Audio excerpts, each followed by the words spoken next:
Wimborne Town will return home from Bullpit Lane this afternoon with a highly creditable 0-0 draw against a team sitting second in Division 1 South and West.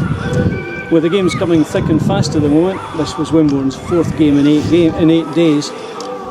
Boss Steve Cuss again shuffled the pack and brought in Nathan Pepra-Annan and Mickey Hubbard from the team that lost at Sholing to that last-minute goal on Thursday.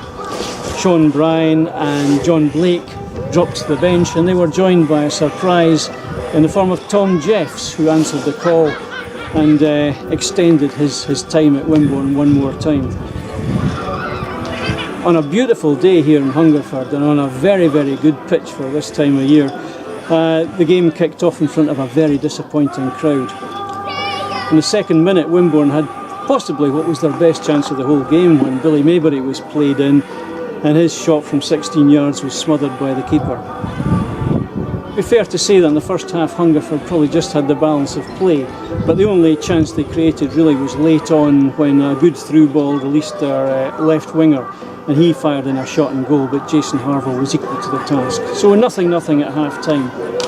Second half started with two substitutions from Wimborne. Jason Harville, suffering from a thigh strain, was replaced by Dan Ackerman, and Matt Kemble was replaced by Kevin Gill, making his return after a few weeks out. Hungerford started the better team in the second half though, and they'd upped the pace, and for the first 15 minutes Wimborne had to fight hard to keep them out. But then Wimborne got back into the game. Tom Jeffs came on as substitute for Matt Kemble on 60 minutes. It was George Webb that went off at half time. And for the last half hour, although Hungerford had all the territorial advantage, Wimborne had just as good chances as Hungerford. Aidan Sainsbury thought he'd clinched the game on 85 minutes when his free kick went straight into the net, but the referee had clearly called indirect before the kick was taken and the keeper let it go into the net.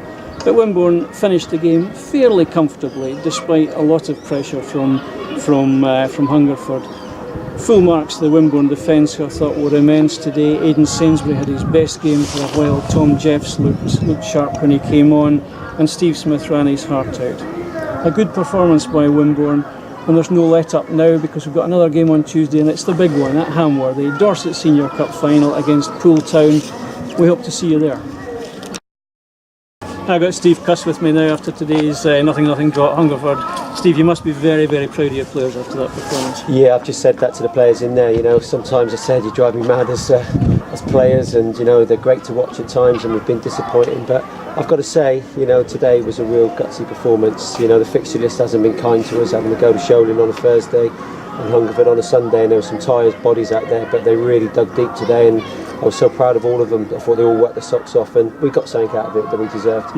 I think we restricted Hungerford to, as far as I can remember, just one clear-cut chance in the first half, and Jason was equal to that. Yeah, I think we were quite fortunate. The referee apologised to me for that half-time. It was our throw-in, he gave it to them, and they broke through, and Jace made a good save. But like you say, I think that was the only clear-cut chance. There was other crosses that come into our box, but both Jason and Dan and the centre halves and you know the rest of the back four dealt with that. So you know it was good defending. It was a good day for us on the defensive side. You mentioned Dan Ackerman. He came on at half time. I understand Jason's suffering from a bit of a thigh strain. Yeah, well we're fortunate we got Dan because he's a great number two keeper. He's pushing Jace all the time. So we're had every confidence in Dan coming on there. But Jace is he's pulled his thigh muscle. Obviously that makes him doubtful for Tuesday night now. So we'll see how that goes. But hopefully, you know, we might be fit, be touch and go. And Kevin Gill came on for George Webb, and Tom Jeffs came on for Matt Kemble. Tactical? It was tactical for looking at just tired legs. George had played every minute of the 5 games in 11 days that we've had, and I looked at him, and although he's probably a really fit lad, we just had to give him a break out there. So we took him off. Same with Matt. I thought he worked his socks off for an hour out there. Unfortunately, we had Tom today, so we could bring him on and give Matt a little bit of a breather as well. Good pitch today, and I thought it was a very good game of football. Very enjoyable. Yeah, it's a really nice place to come to. I mean, they look after their pitch, and it shows that they don't get games called off, and it's a nice surface. It was bumpy in terms of it dry at the end of the year, but still plenty of grass on it. You can tell they look after it, and I thought it was two good sides trying to play football, and I thought it was a good game overall. Steve, congratulate the players. They did us proud today. Thanks for your time. Thank you.